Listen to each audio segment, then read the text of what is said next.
Votre émission avec le Casino Barrière de Montreux. Provoquez la chance au Casino Barrière de Montreux. 365 jours par an. casinomontreux.ch. C'est quoi votre truc ?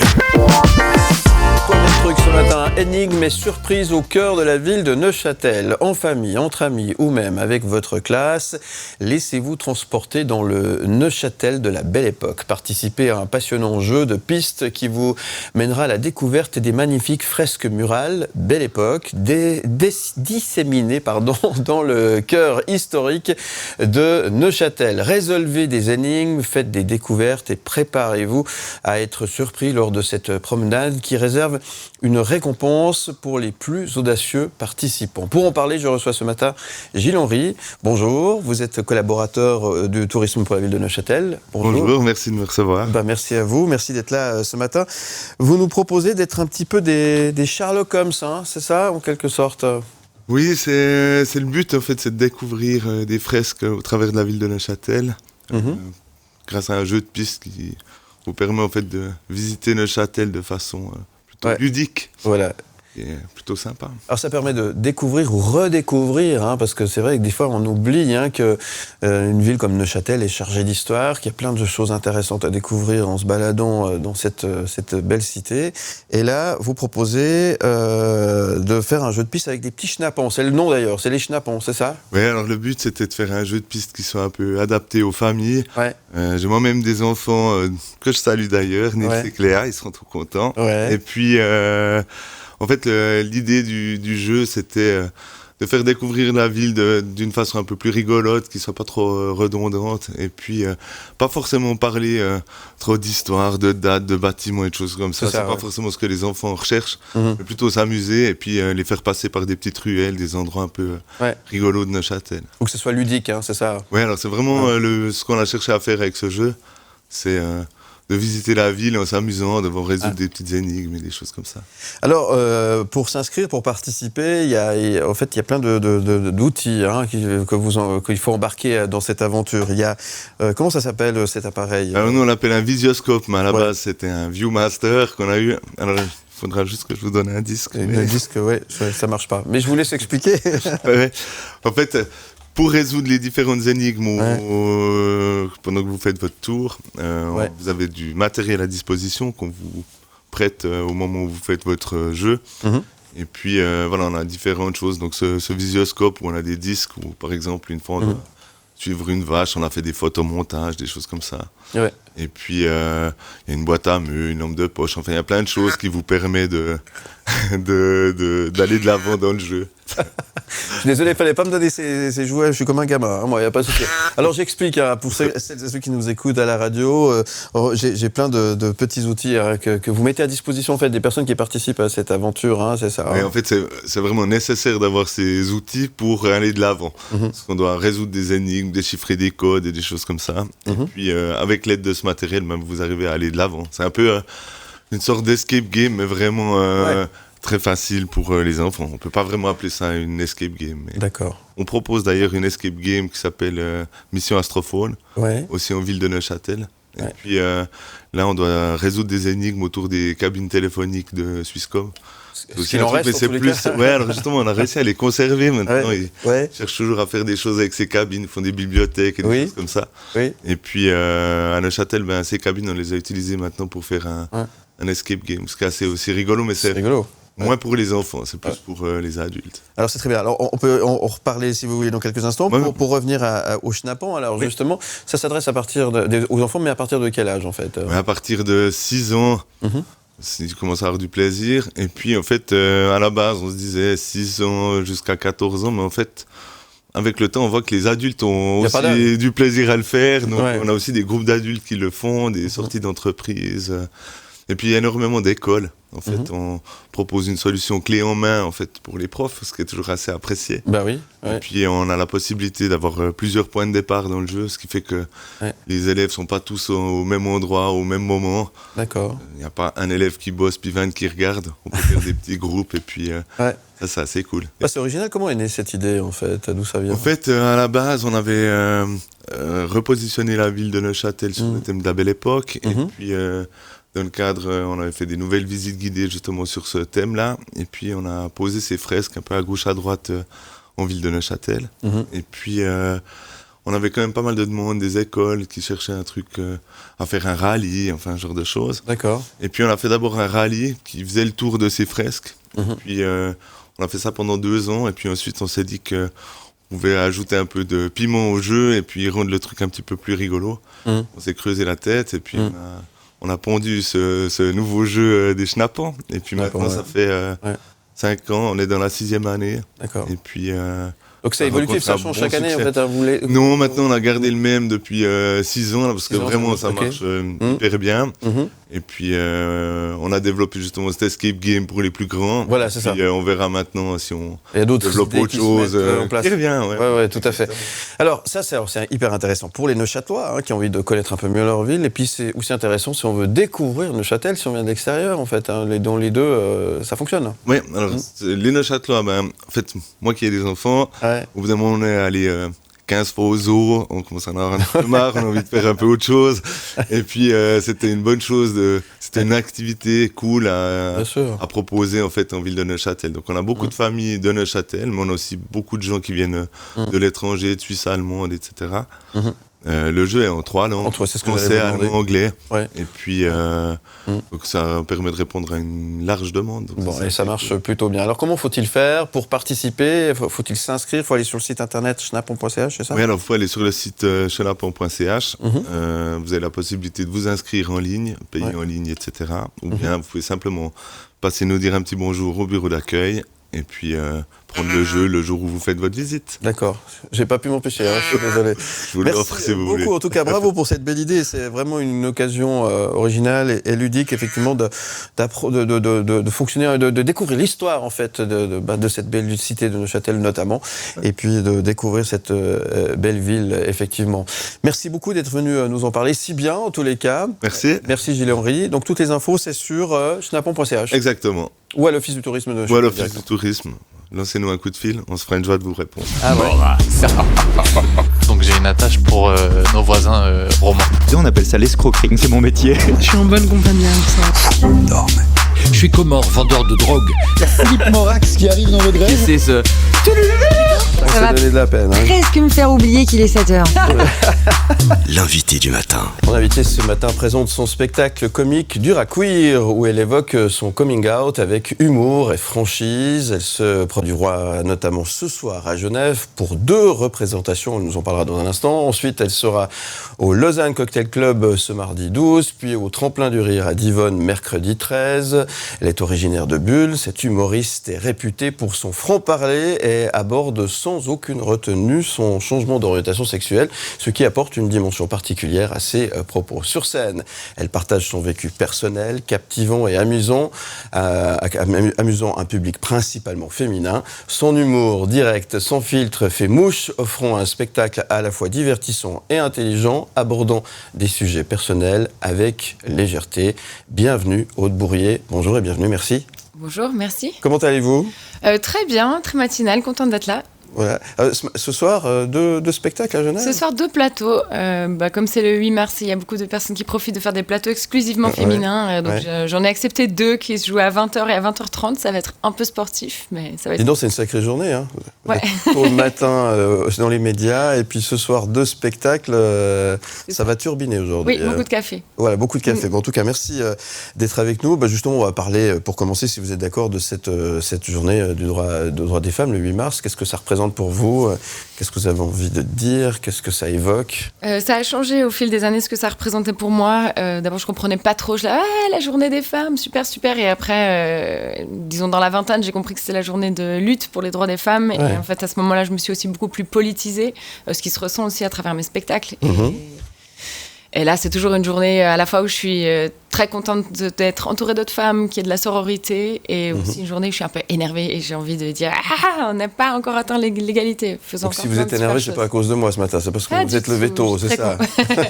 Ça aussi, j'avoue. Bon, en tout cas, merci d'être là, ça me fait très plaisir de vous recevoir. Parlons de ce spectacle, justement. Dur à cuire. Dur à cuire. Racontez-nous de quoi ça parle. Parce que moi, j'ai encore pas eu l'occasion de venir vous voir, vous applaudir, vous écouter. À quoi faut-il s'attendre si on vient voir Aude Bourrier ? Dur à cuire, c'est un Ou bien s'accrocher au fauteuil ou... Non, ça va. Non, c'est un spectacle où effectivement je parle de mon parcours autobiographique, où comment je suis... En fait, c'est surtout comment je suis devenue parent et comment je suis devenue un parent queer, parce que c'est évidemment un parcours pour accéder à la parentalité qui est différent d'un couple hétéro. Et j'en parle... sans filtre, et en fait ça me permet aussi d'aborder d'autres sujets, effectivement comment j'ai réussi à faire mon coming out en Gruyère, ce qui est un petit peu différent que quand on vit en ville, on est moins entouré, il y a moins d'associations, il y a moins de représentations, il y a moins de choses comme ça, et j'essaye de toujours aborder ces choses-là en essayant de parler à un vaste public pour que tout le monde malgré tout puisse se reconnaître avec la particularité qui est la mienne. Comment c'est perçu ? Qu'est-ce que vous avez comme retour ? Franchement, des super retours et ça fait plaisir. J'avoue que ça, c'est vrai, j'ai toujours une petite appréhension quand je le joue. Je suis un peu, c'est des thématiques qui sont peut-être un petit peu clivantes ou qui vraiment s'inscrivent dans... Je veux pas parler que je suis pas un porte-drapeau d'une quelconque communauté, mais c'est vrai que j'ai un point de vue sur une question et je me dis toujours, mais est-ce que les gens vont bien le prendre ou comment est-ce que ça va être reçu ? Et toujours avec beaucoup de bienveillance, beaucoup d'amour, beaucoup de... Les gens, au contraire, sortent du spectacle et disent, mais c'est fou, ça, je savais pas, ou c'est vraiment comme ça. Plutôt, j'ai l'impression qu'ils ont peut-être appris certaines choses et que c'est assez rassembleur. Ouais.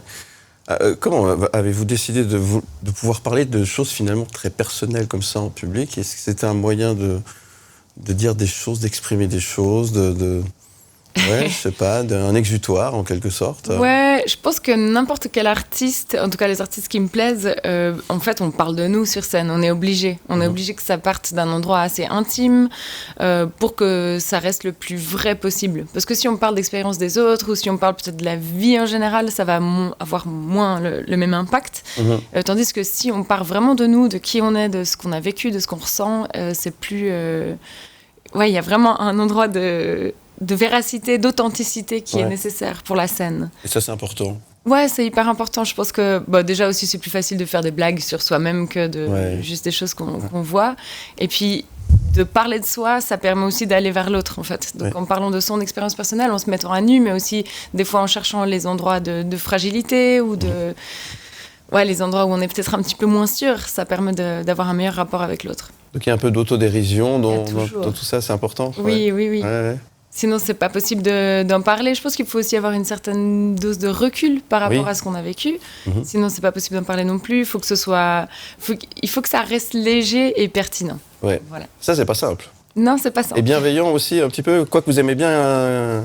J'aime bien titiller un petit peu, mais... oui, chercher le terme. Et la bienveillance, après, elle va dans deux sens. Je pense qu'il faut aussi être bienveillant avec soi-même. Parce que des fois, c'est facile de parler... J'ai l'impression qu'il y a beaucoup d'humoristes aussi qui parlent de leur trauma sur scène. Et oui, ça peut faire rire, mais il faut qu'il y ait vraiment suffisamment de bienveillance avec soi-même et qu'on ait pris le recul nécessaire pour pouvoir en parler. Et pour qui ce spectacle ? Pour qui vous l'avez fait ? Pour vous déjà, d'une part. Ouais, je pense que je l'ai fait pour moi. Je pense que je l'ai fait vraiment pour monsieur et madame tout le monde. J'ai envie de dire peut-être que je l'ai fait pour ma mère, mais je suis pas sûre. Elle l'a pas encore vu non plus. Je pense que je l'ai fait pour les gens qui connaissent rien à tout ça et qui se disent allez, j'y vais. C'est mode d'emploi un peu alors. J'irai pas jusque-là, mais peut-être qu'on découvre en tout cas un parcours, des étapes, des choses auxquelles on n'aurait peut-être pas pensé. Okay. Aude Bourrier, vous avez dit tout à l'heure que vous étiez un peu politisée, en tout cas intéressée au monde de la politique, c'est ça ? Oui. Ça a changé peut-être ces dernières années. Vous avez décidé de vous intéresser peut-être d'un peu plus près à ce qui se passe par rapport aux causes que vous défendez, justement ? Je pense que j'ai commencé à me politiser dans la vingtaine. J'ai un parcours où j'ai étudié les relations internationales à l'Université de Genève. Donc, c'est aussi un petit vivier de gens qui sont très impliqués dans des causes différentes. Et après, ça s'est défini un petit peu plus clairement où les causes que j'ai envie de défendre sont notamment la cause féministe et la cause LGBT. Qu'est-ce que vous auriez envie de dire ce matin à Madame la Présidente de la Confédération de la Merde ? J'aurais envie de lui dire merci. C'est cool d'avoir une femme à la tête du pays, ça fait toujours plaisir. De continuer à défendre les droits des femmes dans les secteurs publics et privés et de pas avoir peur de dire les choses et de dénoncer ce qui ne va pas. Vous auriez pu faire l'armée, vous ? Non. Je ne pense pas. Non. Une partie de moi aurait adoré être pilote de chasse et une autre partie de moi supporte très mal les ordres. Ouais. Donc, je pense que c'est pas compatible. Donc c'est pas pour vous. Non. Très bien. Qu'est-ce que vous diriez à Angèle? À Angèle, que j'adore sa nouvelle coupe de cheveux. Ouais, que ça me donne envie de recouper les miens. J'avais vraiment la boule à zéro il y a quelques années et c'est super. Très bien. Qu'est-ce que vous diriez à Léonore Porchet, que nous avons reçue il y a quelques temps ici sur ce plateau? Que je connais pas assez son travail et que je serais ravie de boire un café avec elle. C'est des choses qui sont possibles. Peut-être qu'elle nous écoute et qu'elle nous regarde ce matin et qu'elle viendra peut-être vous applaudir la semaine prochaine du côté de Lausanne. On redonnera les dates tout à l'heure. Et qu'est-ce que vous diriez ce matin à Aude Bourrier? Que je suis fière d'elle, qu'il faut qu'elle continue, que des fois elle doute et que c'est ok de douter. Ça fait partie de la vie, ça fait partie du parcours et de s'accrocher, qu'il y a sûrement de belles choses qui l'attendent. Ouais. Vous doutez beaucoup, mais vous avez l'air d'être quelqu'un sûr de vous, l'important. Ouais, mais ça c'est beaucoup les artistes aussi, les gens qui montent sur scène, on a toujours l'impression qu'ils gèrent. Et non, je pense, mais le doute est nécessaire. Je pense que le doute c'est pas qu'un frein, je pense que c'est aussi important, un moteur. Parce que ça permet de nous remettre en question aussi, de continuer à se poser des questions et à se dire attends, où est-ce que je vais, pourquoi et comment j'y vais. Ah ouais. Ça va donner de la peine. Presque me faire oublier qu'il est 7h. L'invité du matin. On a invité ce matin Aude Bourrier, on parle de la Journée internationale des droits des femmes et on parle de son spectacle évidemment. Alors ce soir sur les planches. Oui, ce soir 2 fois, une fois en anglais pour toute la communauté des expats genevois et genevoises et ensuite en français. Voilà, et puis la semaine prochaine, le mardi, c'est à Lausanne, sauf erreur. Oui, en anglais aussi. Aussi en anglais. Ça, c'est intéressant, on va en parler dans un instant. Et puis à Divonne également, le mercredi, le lendemain. Oui, ça c'est pour un tremplin. Voilà, donc là, ça carbure, là, quand même. Ouais, je suis une star intercantonale, finalement. Intercantonale et internationale, puisque alors, le spectacle en anglais et en français, est-ce qu'il a la même résonance Alors, la même en anglais résonance, qu'en français? je pense que oui, parce que j'aborde les mêmes sujets, donc peut-être que ça vient taper au même endroit chez les gens. Par contre, il y a un autre rythme. Quand on joue en anglais, les punchlines ne sont pas les mêmes. Des fois, il y a même des phrases qui s'inversent, et c'est super, ce travail. Okay. Parce qu'en fait, moi, j'ai aussi redécouvert certaines parties de mon spectacle. En fait, on le joue en anglais. Comme je dois reformuler certaines choses, après, ça m'a aidé pour le jouer en français. Je me suis dit, mais ça, c'était beaucoup plus efficace en anglais, donc ça, on garde. Et en fait, j'ai l'impression de faire une sorte de petit travail en parallèle où l'un nourrit l'autre. D'accord. Et quand vous l'avez pensé en français ou en anglais? Ouais, je l'ai pensé en français quand même. Ah oui, quand même. Oui. Après, c'est vrai que je me nourris aussi beaucoup, évidemment, sur les réseaux sociaux. Je consomme beaucoup de contenu humoristique, que ce soit sur TikTok, sur Netflix, sur Instagram. Enfin, il y a vraiment beaucoup d'endroits où j'arrive à avoir ça. Et j'affectionne beaucoup les humoristes anglo-saxons. Aussi australien, néo-zélandaise, et ça donne, en fait, à l'oreille, on entend différemment les blagues, et c'est vrai que des fois aussi, on a peut-être une petite rythmique qui s'installe, qui est plutôt anglophone. Ok. Alors, ça laisse des possibilités, des perspectives d'avoir une carrière internationale. J'espère. Mais écoutez, c'est tout ce qu'on vous souhaite, évidemment. Pourquoi pas. En tout cas, qu'est-ce qu'on peut vous souhaiter aujourd'hui? Alors, il y a ces dates dont on vient de parler. Il y a d'autres choses qui se préparent où on va pouvoir venir vous voir en spectacle. Vous avez déjà 2-3 choses qu'on peut dire. Alors, dur à cuire, pour l'instant, je ne peux pas annoncer des dates sur Genève ou Lausanne. Enfin, il y a des dates à l'automne, mais vous m'aurez oublié d'ici là. Donc, venez me voir en plateau. Moi, ça me fait toujours plaisir quand il y a des gens qui viennent découvrir le spectacle en plateau. Un plateau d'humoristes, c'est souvent quand il y a 4 ou 5 humoristes la même soirée et chacune joue environ une dizaine de minutes. Ça, c'est chouette. Suivez-moi sur les réseaux, comme ça, vous aurez accès à toute mon actualité. Et je veux pas dire que je suis en train de plancher sur un nouveau spectacle, mais j'y travaille. Parce que en fait, les choses aussi, là, par exemple, dur à cuire, où je parle de l'accès à la parentalité, du coming out, etc., c'est super, mais ça fait déjà 2 ans et demi qu'il est en rodage. Donc là, j'ai envie je me dis, en fait, je suis qui maintenant là? Qu'est-ce qui m'anime et de quoi j'ai envie de parler? Donc, nouveau spectacle en préparation, un petit peu. Bon, c'est des choses en gestation, c'est en train de... Voilà. Ça se passe. Et on ne va pas vous oublier, vous viendrez nous parler de tout ça, en temps voulu, il n'y a pas de souci. Avec plaisir. Avec grand plaisir aussi. Aude Bourrier, c'est l'heure de la rafale des questions, vous êtes prête? On m'a prévenu, ouais. Non, mais il n'y a rien de méchant, ne vous inquiétez pas. Ok. Vous êtes prête? Je réponds du tac au tac, c'est ça? Oui. Allez. Pas de souci, c'est parti, 7h25. La rafale de questions. Aude Bourrier, allez-vous manifester aujourd'hui? Après ma sieste, oui. Quelle est la blague plate à laquelle vous ne pouvez pas vous empêcher de rire? Qu'est-ce qui est jaune et qui... Attends. C'est Jonathan. Préfériez-vous être riche ou célèbre ? Riche. Qu'est-ce qui vous plaît le plus dans ce pays où nous vivons ? La randonnée. C'est vrai ? Regardez-vous des émissions de télé-réalité ? J'ai honte de le dire, mais oui. Laquelle ? Je regarde les Desperate Housewives. Ah ouais ? Oui. Quel serait le meilleur cadeau que vous pourriez recevoir ? Oh, du temps. Beaucoup de temps. Ah oui, Ouais. le temps, on y Temps court tous après. élastique. Ça, c'est vrai, c'est important. Qu'est-ce que vous ferez dans 2 ans, pensez-vous ? Qu'est-ce que vous... Waouh, l'Olympia ? Ah.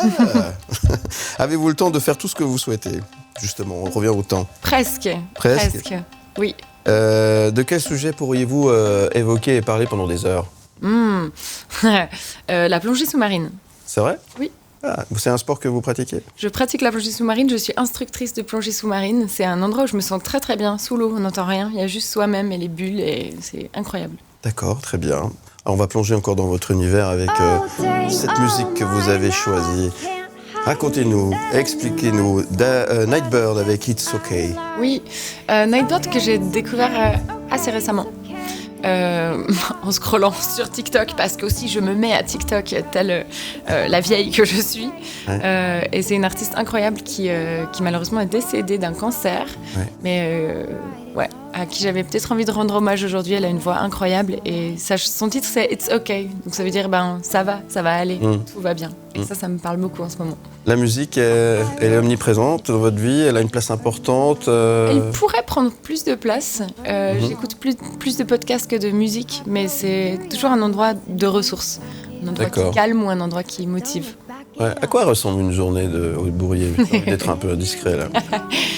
Parce que vous faites plein de trucs là, de la plongée, vous êtes sur les planches. C'est très difficile de décrire une journée type parce que quand on est artiste, on a des journées qui ne se ressemblent pas. On a des journées où on joue, des journées où on écrit pour le soir, des journées où on écrit de la chronique, des journées où on essaye désespérément d'avoir de l'inspiration. Donc on va aussi consommer beaucoup de choses, notamment de l'actualité.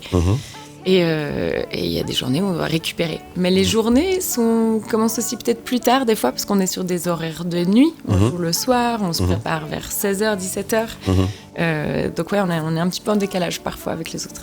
Bon, merci d'être venu ce matin. Ça faisait vraiment très plaisir de vous rencontrer. Qu'est-ce que vous avez envie de dire à toutes les femmes qui vous écoutent et qui vous regardent ce matin ?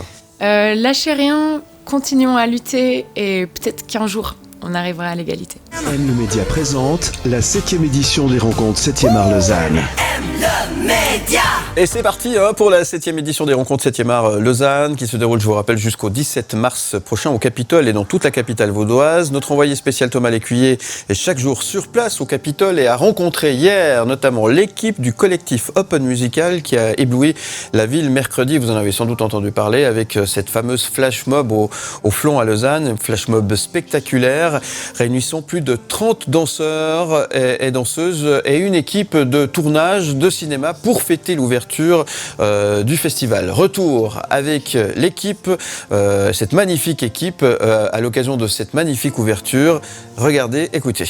Bonjour, nous sommes le collectif Open Musical et vous êtes sur M le Média. Réunis tous ces gens. Tout le monde a passé un excellent moment et nous c'est ce qu'on cherchait, c'était de pouvoir vraiment créer un moment de cohésion où on fêtait ensemble le cinéma, la danse, la comédie musicale. Donc on est ravis de cet instant humain qui a vraiment attiré plein de gens, autant dans les danseurs.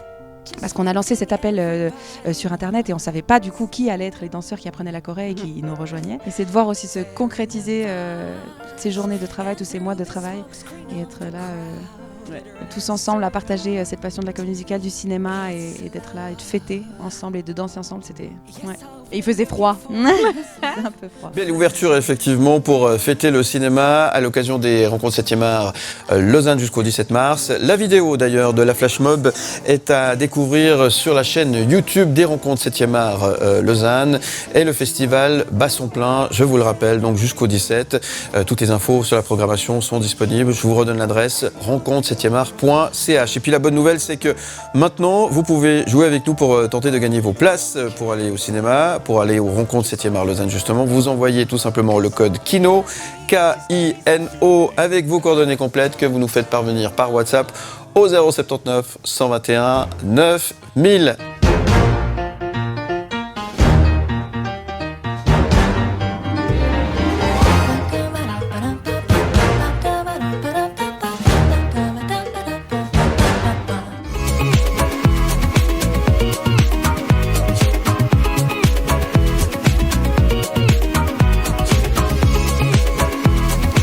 Média.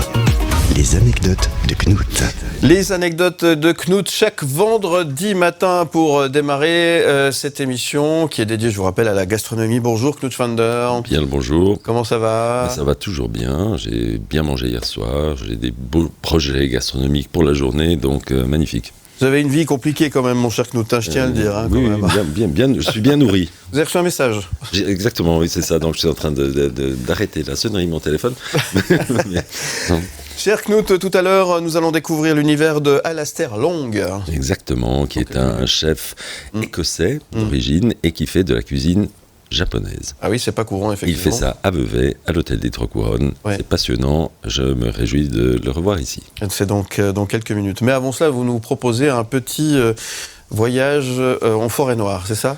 Oui, presque. Enfin, en tout cas, dans le registre forêt noire, qui est aussi, vous le savez sans doute, une tourte. Est-ce que vous aimez la tourte forêt noire ? Ah oui, j'adore la tourte. Mais je vous comprends. Oui. Eh bien, cette délicatesse, figurez-vous qu'elle est pleine de facettes et de contradictions. Ouais. Parce que, oui, une question encore. Est-ce que vous la préférez avec ou sans cerise confite ? Sans, pour moi. Eh bien, moi, c'est avec, justement. Et puis, parce qu'il faut dire que les cerises confites, un jour de contrariété, si je suis à la maison en train de travailler et que j'ai une contrariété et que j'ai, par hasard, ça m'arrive, un bocal de cerises confites, je mange le bocal de cerises confites. Oui, exactement. Donc, ça, il n'y a rien à dire, j'adore ça. Ouais.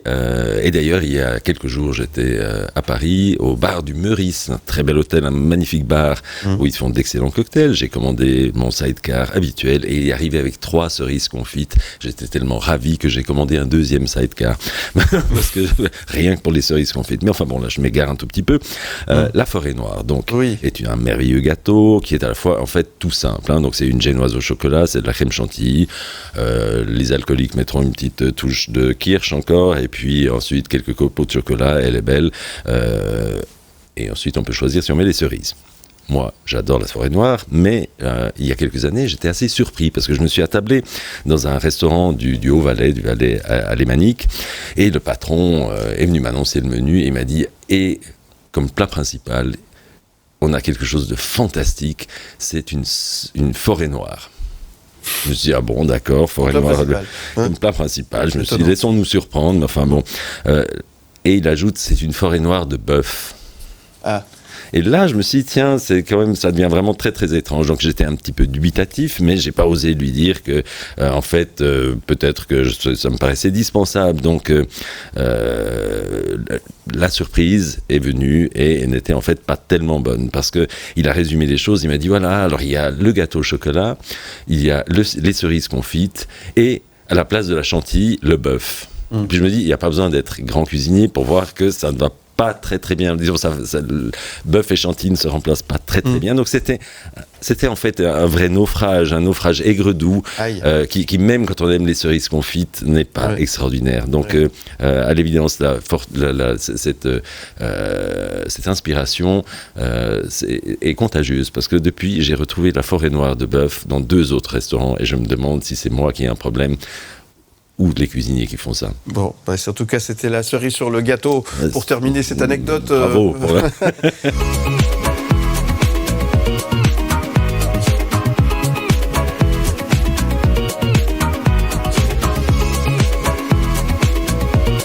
M le Média, la table de Knut. Votre rendez-vous du vendredi, rendez-vous gastronomique à la table de Knut. Nous recevons ce matin Alastair Long. Bonjour. Bonjour à vous. Bienvenue. Merci. Merci d'être avec nous. Il y a un petit accent. Petit accent, exactement. Oui, exactement. Alastair Long a 33 ans. Il est écossais et il magnifie le Japon à Vevey. Donc c'est déjà une belle entrée en matière. On va pouvoir voir un petit peu tout ça. Donc Alastair, merci d'être avec nous ce matin. Vous êtes écossais, dites-nous, vous êtes né où ? Dans quelque part dans les Highlands ou dans une ville ? Donc, en fait, je suis né à Manchester. Donc, officiellement, ça, c'est Angleterre. Justement, j'allais dire ça, c'est pas l'Écosse, exactement. Oui, sur la carte, c'est Angleterre, mais on vient de Manchester. D'accord. Donc, mon père, il est écossais. Ma mère est anglaise de Manchester. Et je suis né et grandi à Manchester. D'accord, très bien. Manchester, qui est une belle ville, une ville très, très, très active, où il y a une université et vous avez fréquenté cette université. Oui, en fait, j'ai commencé mes études et j'ai commencé à étudier la langue allemande et aussi le droit européen. D'accord. Donc, c'était jamais prévu d'aller dans la cuisine. D'accord. Et alors, qu'est-ce qui est arrivé? Donc, il y avait une annonce dans un sushi shop. C'était pas loin où j'habitais.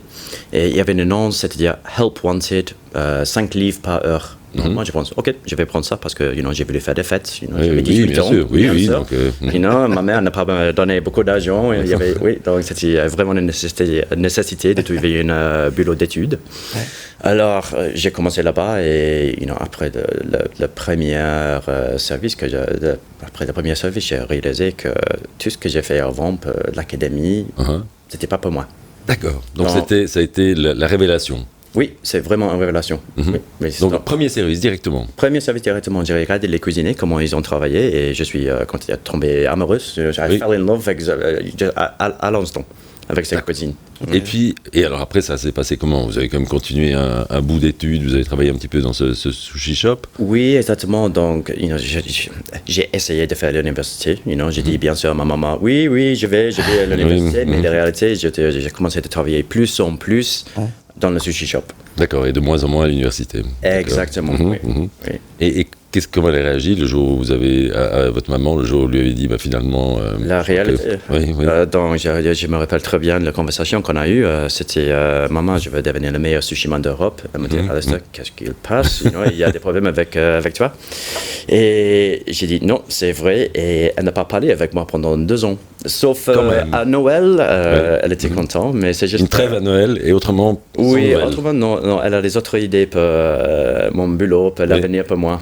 Je suis allé dans une école vraiment britannique, avec les garçons séparés des filles. C'était vraiment... une éducation. Oui, j'ai pas que j'étais intelligent à l'époque, donc on n'a pas eu besoin de payer pour l'école, mais... Oui, mais enfin, malgré tout, donc elle avait investi plutôt dans les études, donc le sushi shop, ça ne lui paraissait pas une bonne idée. Mais vous n'êtes pas resté que dans le sushi shop, après vous avez continué. Oui, j'ai continué, donc je suis allé chercher du travail à Manchester, donc à Manchester on profite aussi, on est une grande ville de presque 3 millions d'habitants, et vraiment international. Oui. Donc... Oui, non, effectivement, j'ai eu l'occasion d'y aller, c'est vrai que c'est vraiment une grande ville. Grand Chinatown, on a des quartiers dans le centre-ville. Donc j'ai trouvé le travail là et je suis tombé plus en plus amoureuse avec, pas que le sushi, mais la philosophie de la cuisine japonaise. Parce que justement, c'est assez passionnant cette philosophie, la cuisine japonaise est une toute autre approche que la cuisine européenne en fait. Oui, ça dépend parce que la cuisine européenne, c'est comme à dire que la cuisine asiatique. Il y a beaucoup de différences entre, même dans l'Europe. Donc moi, je trouve le plus similaire cuisine européenne, c'est la cuisine de le sud d'Italie. Et c'est vraiment de respecter les produits. Les produits. Et c'est la simplicité qui donne le bon goût.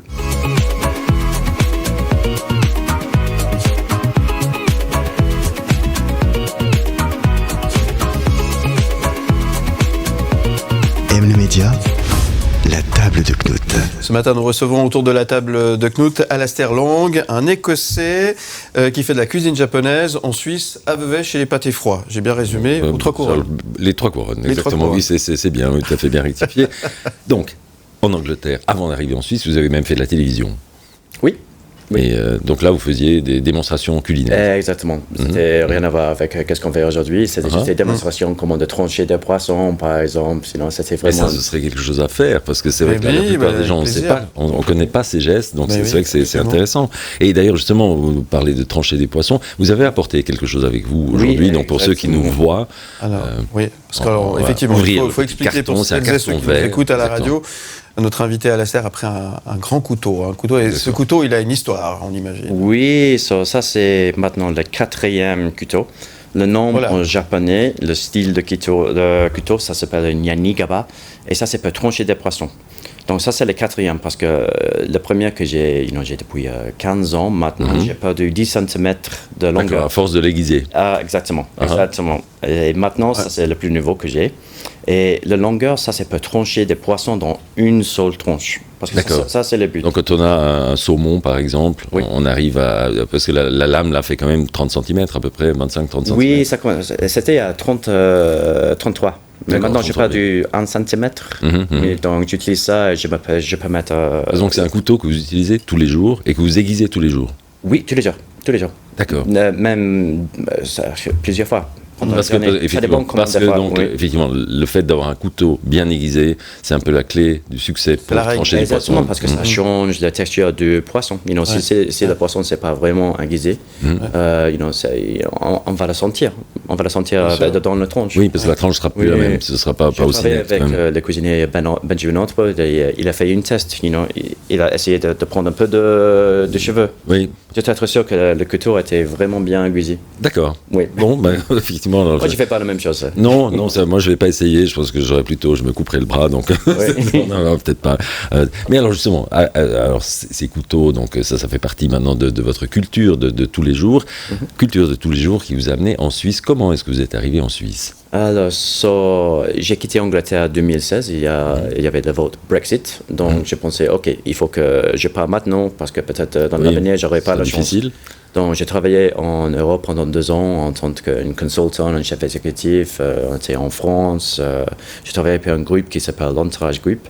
Et finalement, j'ai reçu une offre d'emploi chez l'école hôtelière de Glion.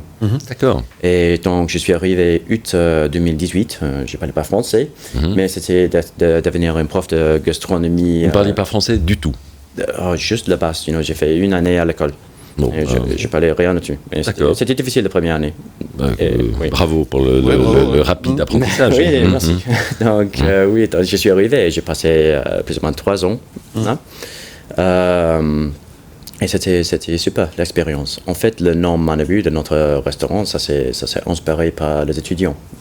D'accord. Parce que ça veut dire quoi, Manabu? La traduction de Manabu, c'est-à-dire apprendre. Parce que j'ai réalisé que j'ai appris plus en termes de créativité depuis mes étudiants de moi-même. D'accord. Parce qu'ils ont des idées que j'ai jamais eues. De toute façon, les échanges sont toujours porteurs. Mais donc, parce que justement, ce restaurant Manabu, il vient d'ouvrir en fait aux Trois Couronnes, mais précédemment, après l'école hôtelière de Glion, vous avez lancé votre propre restaurant d'abord. Oui, tout à fait. C'est juste. Qui était donc dans une ruelle à Vevey, près de la place du marché, et puis ça s'appelait Izakaya by Manabu, c'est ça? Non, c'est Izakaya by Manabu maintenant. C'est maintenant, d'accord. Oui, alors je l'ai lancé, c'était janvier l'année passée. C'était avec une table avec 4 convives à la fois. C'est pas bon pour les finances, mais on a fait des événements, des corporate événements. Oui. Et comme ça, on a. C'est pas bon pour les finances, mais c'est bon pour les clients qui apparemment ont adoré. Oui, et ça fait vraiment un plaisir parce que Manabu aussi, c'est pas juste, je dis pas clients, ils sont convives. C'est vraiment, c'était comme dans une maison. Oui. Et de faire des sushis pièce à pièce. C'était un micro-restaurant avec une gastronomie extrêmement ciblée.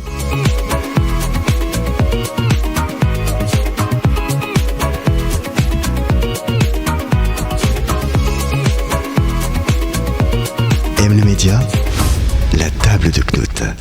Avec Alastair Long qui nous fait le plaisir d'être avec nous autour de la table de Knut, qui nous fait en tous les cas envie d'aller manger à sa table ou à ses tables, avec ses petits plats dans un grand restaurant, celui de l'hôtel des Trois Couronnes. Exactement. Du côté de Vevey, merci. Enfin, justement, il y a 2 restaurants en fait. Il y en a 2, oui, exactement. Effectivement. Il y a ces restaurants intimistes, un peu insolites, qui est en voie en mise en place, et puis il y a la véranda du bar où on peut manger des petits plats, mais c'est les mêmes qui sont fantastiques, avec des produits extraordinaires. Exactement. Ouais, c'est ça.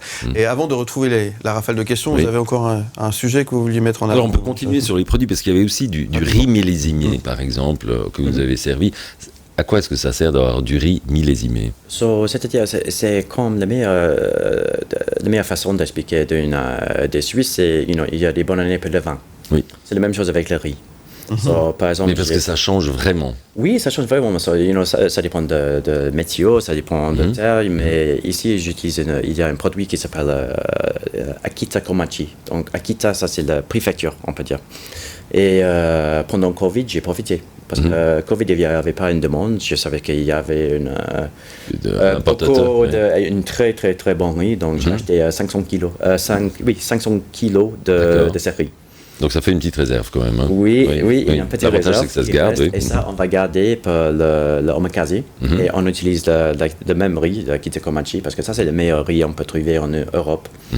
On essaie d'utiliser tous les produits locaux jusqu'à possible, mais par contre, sauce soja, vinaigre de riz et le riz même, ça vient du Japon. D'accord. C'est l'heure de la rafale des questions. Alors c'est 1 minute, il y a plein de questions, il faut répondre le plus rapidement possible. Vous êtes prêts ? Oui, ok. C'est l'heure de la rafale des questions. La rafale de questions. Quel est l'aliment le plus bizarre que vous ayez mangé à la serre ? De mangue de plus bizarre que depuis un convive. Vous voulez l'aliment, oui. Le couteau vivant. D'accord. Ah oui, vivant, d'accord. Qu'est-ce qui ne vous plaît pas en Suisse ? Pas en Suisse, désolé, j'ai pas compris. Qu'est-ce qui ne vous plaît pas en Suisse ? Rien, j'adore la Suisse. Vous adorez la Suisse ? J'adore la Suisse, vraiment. Oui. Est-ce que vous allez des fois au fast-food ? Oui. Oui, c'est vrai ? Minimum 2 fois par semaine. Quel est l'aliment que vous préférez le plus ? Cliché, mais fish and chips. Êtes-vous plus salé ou sucré ? Les deux en même temps. C'est vrai ? Ouais. C'est quoi votre dessert favori ? Le dessert favori, un soufflé, quelque chose avec chocolat. Oui. Avec du chocolat ? Oui. Ah, ça, c'est important. Hein. Est-ce que vous êtes cocktail ? Et si oui, si vous deviez le donner un nom à un cocktail, quel serait-il ? Tokyo Nights. Ok. Ça ressemblerait à quoi ? De bons souvenirs que j'ai quand j'étais à Tokyo. Ah, oui. D'accord. Et vous avez choisi cette musique. Oui. Pourquoi ? Qu'est-ce qu'elle évoque pour vous, cette musique ? Donc, ça, c'est comme l'hymne national de Manchester. C'est Joy Division. Je pense que c'était 1980. C'est Joy Division avant il est devenu à New Order. Et pour moi, c'est juste, je pense à la famille, je pense à ma ville de naissance. Et aussi, c'est timeless. Ça change rien. Je peux écouter cette musique plusieurs fois par jour. Et je me sens juste inspiré. C'est inspirant ? Oui, vraiment. Vraiment. Et puis en cuisine, vous écoutez de la musique ? En ce moment, on a des règles. Si on fait des mises en place, on écoute la musique, mais c'est interdit pendant le service. D'accord. Oui. Et qui choisit la musique ? Je dois choisir à l'équipe. D'accord, donc c'est démocratique. Des fois, ça dépend d'âge. D'accord. Ils écoutent ça aussi ou pas ? Non ? Ils écoutent ça aussi ? Oui, carrément. Oui, des fois, il faut que je suis chef et c'est moi qui va choisir la musique. Très bien. Merci beaucoup d'être venu nous trouver ce matin à l'Esther. Merci beaucoup. Qu'est-ce qu'on peut vous souhaiter pour la suite ? J'espère que vous pouvez venir nous visiter au territoire coran. Alors j'espère aussi. Oui, et viendra avec nous. Voilà, bonne idée. Et on va continuer de changer la carte chaque jour.